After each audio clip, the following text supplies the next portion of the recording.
சகோ,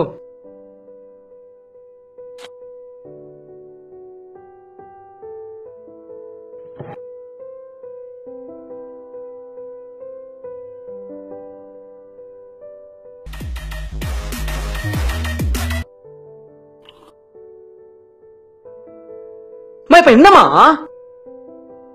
12th வரைக்கும் Tamil medium தான் படிச்சேன். இப்ப திடீர்னு இங்கிலீஷ் மீடியம் படிக்க சொன்னா என்னால எப்படிமா படிக்க முடியும்? அரியர் வேதாமா செய்யும். என்ன சகோ, உனக்கும் தமிழ் தான் பிரச்சனையா?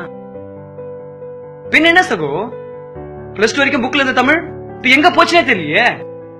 தமிழ்நாட்டுல இருந்தும் மத்த மொழிக்காரங்கிட்ட போய் பஞ்சம் பொழைக்க வேண்டியதா இருக்கு. இப்ப கூட இன்டர்வியூல தமிழ்ல கையெழுத்து போட்டங்கிற ஒரே காரணத்தாவே என்ன வெளியே அனுப்பிச்சிட்டாங்க. தமிழ்ல பேசினா சிரிக்க கூட ஆரம்பிச்சிடறாங்க. அப்படி இல்ல சகோ, தமிழ்ன்ற உணர்வு நம்ம எல்லாருக்குள்ளயும் இருக்கு.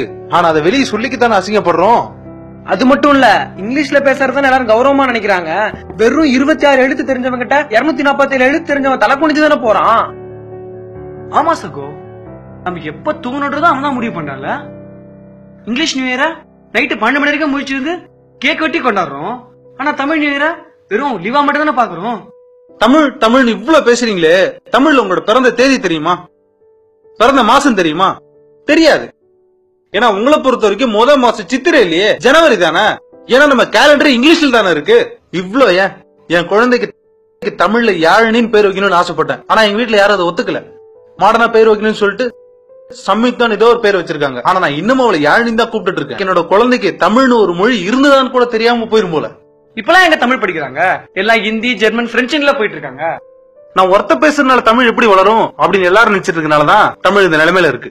ஆனா இன்னைக்கு இருக்க இளைய சமுதாயம் இத பத்தி பேச ஆரம்பிச்சிட்டாங்க. கண்டிப்பா ஒரு மாற்றம் வரும்னு நான் நம்புறேன்.